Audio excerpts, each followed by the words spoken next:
آپ جانتے کیا ہے مورل کے؟ مورل ہے کیا؟ مورل یہ ہے کہ اسٹیج پہ کھڑے ہو کر نقلیں اتارنا، دیٹ واز مورل. ساری رات ڈانس کروانا اور تسبیحات میں. اگر آپ کو کوئی کہے کہ آپ نے یو ٹرن لے لیا، تو یو ٹرن لینا سیاست میں ضروری ہے، جھوٹ بولنا تو ضروری ہے. یہ مورل ہے، یہ مورل ہے. میں کس بات کروں؟ میں اگر شروع ہوا تو ساری رات کم پڑ جائے گی آپ کی مورلٹی پہ. میں صرف اتنا کہنا چاہوں گا. ابھی کہتے ہیں کہ یہ غیر جمہوری حکومت ہے، اور بعد میں کیا کہا آخری میں؟ کہتا ہمیں فنڈ دے دو. ابھی یہ بات سن بھائی، غیر جمہوری حکومت، جعلی حکومت، آخری میں بولا ہمیں کے پی کے کو فنڈ دے دو. تو غیر جمہوری جعلی حکومت سے فنڈ کیوں مانگ رہے ہو بھائی؟ کیوں مانگ رہے ہو؟ ایک ہی سانس میں دو باتیں کی کہ غیر جمہوری جعلی حکومت ہے، کے پی کے کو فنڈ دے دو. عقل کی بات ہے یہ کوئی؟ جناب ہم جمہوری لوگ ہیں، ہم جمہوری لوگ ہیں. ہم نے آپ کو کبھی بھی یہ نہیں کہا. اس بینچوں سے آپ کو یاد ہوگا، ان دوستوں کو یاد ہوگا کہ ان کی حکومت میں ہر دوسرے دن سندھ کے لیے گورنر راج کا نعرہ لگتا تھا. ہر ممبر کھڑا ہوتا تھا، ہم سندھ میں گورنر راج لگائیں گے. ہم آج بھی کہتے ہیں کہ وہ بات بھی غلط تھی، اور اگر آپ کے صوبے میں کوئی اس طرح کی بات کرتا ہے تو وہ بات بھی غلط ہے. ہم آج بھی یہ کہتے ہیں ہم جمہوری لوگ ہیں. لیکن کیا آپ نے اپنی اس غلطی کو اسٹیج پر مانا ہے کہ ہم یہ گورنر راج کی جو آپ کو دھمکیاں دیتے تھے وہ غیر جمہوری تھا؟ ہر آدمی روزانہ دھمکیاں دیتا تھا. ہم نے آج تک نہیں کہا. ہم ہمیشہ جمہوریت پر یقین رکھتے تھے، رکھتے ہیں اور رکھتے رہیں گے، کریں گے. اب آپ کی سیاست، اللہ اکبر، اللہ اکبر، اللہ. میں ایسی بات کی ہے، آپ تقریر میری ریکارڈ پر ہے. میں نے کسی کو یہ نہیں کہا کہ کوئی ڈانس کرے. میں نے کہا آپ ساری رات ڈانس کرے. میں نے کسی پارٹیکولر کے لیے نہیں کہا. وہ مجھے پتا ہے کہ کوئی بھی بہانہ کر کے انہوں نے بھاگنا ہے، اور انہوں نے سچ برداشت نہیں ہوتا نا، سچ برداشت نہیں ہوتا. مجھے پتا ہے کہ انہوں نے بھاگنا ہے، کوئی بھی بہانہ کرنا ہے، تو یہ مجھے پتا ہے. اب ان کی سیاست کیا رہ گئی ہے وہ مجھ سے آپ سن لیں. ان کا ایک ہی ایجنڈا ہے کہ اداروں پر حملے کرو، معیشت پہ حملے کرو. جب بھی آپ دیکھیں کوئی معیشت کی ایکٹیویٹی اس ملک میں ہوتی ہے تو ان کی ہڑتال کی کار آ جاتی ہے. یہ چاہتے ہیں کہ یہ ملک دیوالیہ ہو، خدا نہ خواستہ میرے ملک کو نقصان پہنچے، اداروں کو نقصان پہنچے. اور ان کا مسئلہ صرف ایک ہی ہے کہ ان کو پتا ہے کہ لوگ دنوں میں ان کو بھولتے جا رہے ہیں. پاکستان آگے بڑھ رہا ہے. پاکستان کی لیڈرشپ بلاول بھٹو چیئرمین کی صورت میں آگے بڑھا رہی ہے اس کی لیڈرشپ، اس کو لے کے. ابھی تو اس کو باندھ کے آیا تھا میں، پھر کھول دیا.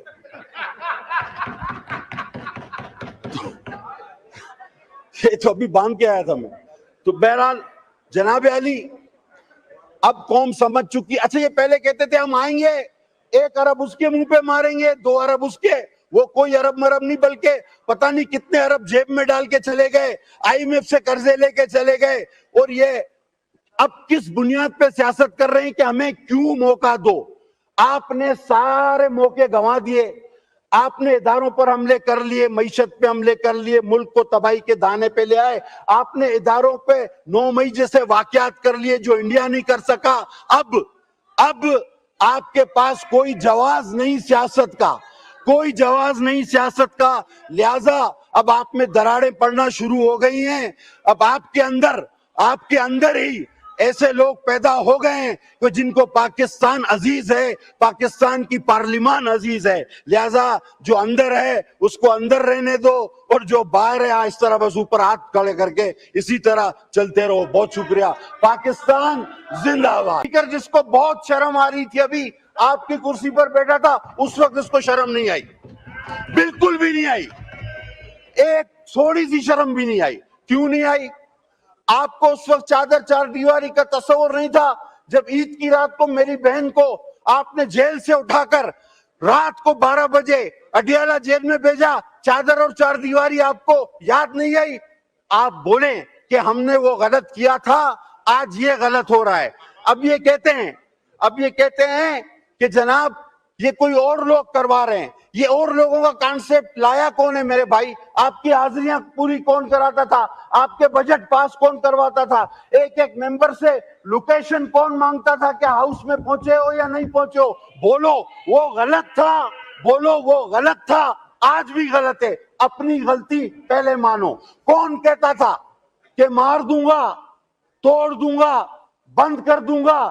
آج جب وہ کہتا تھا کہ یہ کر دوں گا، کسی اور نے کر دیا ہے تو پھر رونا کس چیز کا؟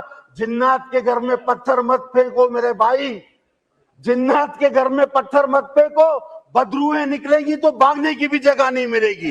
اب کہتے ہیں